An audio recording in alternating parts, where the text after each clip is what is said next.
Pastor Daniel Okoye was a young, passionate man with a fiery zeal for God. Born into a devout Christian family in the heart of Lagos, he had always felt the calling to serve God. After completing his theology studies, he established a church he named Heavenly Grace Tabernacle. In the early days, the congregation was small but devoted. Pastor Daniel preached fervently, often fasting and praying for hours to seek God's guidance. Yet, despite his dedications, the church struggled to grow. Sundays would see only a few families on the wooden pews. The offering basket was often sparse, and he struggled to pay rent for the church hall. Frustrations began to creep into Pastor Daniel's heart. He started questioning his faith and wondering if God had truly called him. One evening, as he sat alone in the dimly lit church, a man named Brother Samuel approached him. Samuel was a mysterious figure who often boasted about knowing secrets of the spiritual realm. "I see your struggles," Pastor Samuel said with a sly smile. "You have the zeal, but zeal without power is like a cart without a horse. If you want your ministry to grow, you need a divine push." Pastor Daniel was intrigued but wary. "What kind of push are you talking about?" "There are people," Samuel whispered, leaning close, "who can help you tap into deeper powers. People who will ensure your church overflow with members." After weeks of hesitation, Pastor Daniel gave into his growing desperation. Samuel took him to a scheduled river bank on a moonless night. The air was thick with the sound of creeping crickets and the gentle lapping of waters. There, a striking woman emerged from the river. Her beauty was otherworldly, her skin glowing under the faint starlight. She introduced herself as Queen Mother Olokun, a powerful marine spirit. "I can give you what you seek," she said in a melodic voice. "Your church will grow, and you will be celebrated, but power comes with a price." "What is this price?" Pastor Daniel asked with his voice trembling in fear. "You will dedicate your ministry to me," she said. "Every seventh Sunday, you will hold a special service in my honor, and you must never turn away from me no matter what." Blinded by ambition, Pastor Daniel agreed. Olokun gave him a small vial of water, instructing him to sprinkle it around the church and use it to anoint himself before every sermon. Within weeks, Heavenly Grace Tabernacle transformed. The once empty pews were now packed, and the church hall overflowed with people. Miracles began to happen.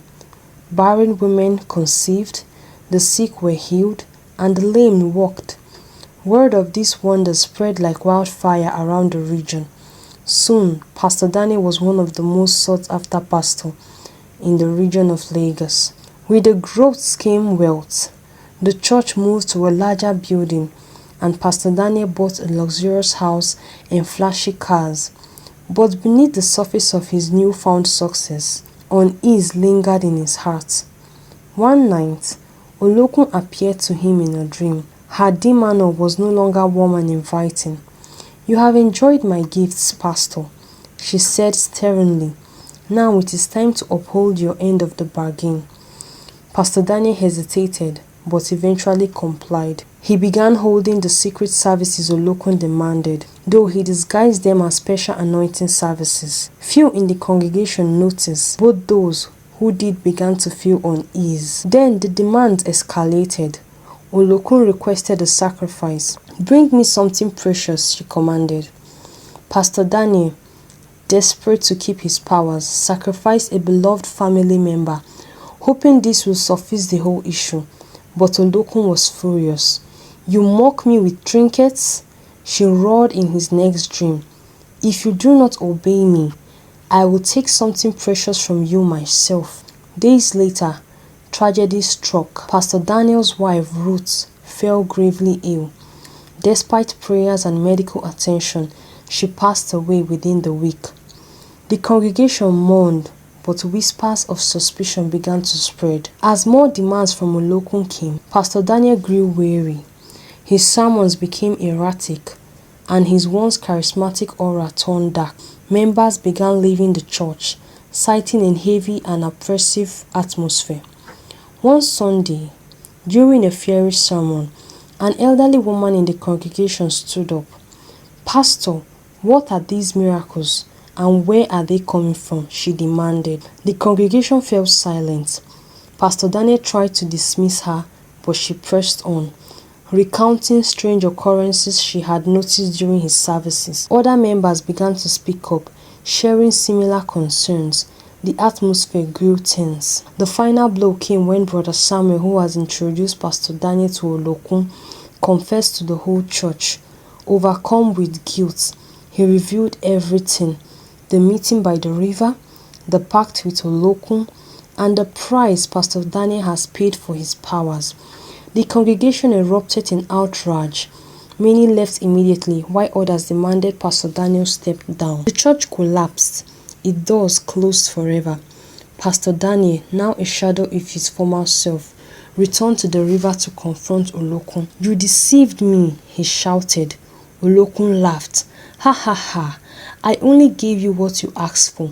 You were the one who chose ambition over your faith." Pastor Daniel fell to his knees, begging for forgiveness, but there was no response, only the echoes of his cries against the river bank. Years later, Pastor Daniel lived as a recluse, his once glorious ministry reduced to a cautionary tale. His story became a lesson for many: the dangers of seeking power without discernment, and the inevitable collapse of anything not built on truth. And so, the shattered pulpit stood as a silent reminder of a man who gained the world but lost his soul. The end.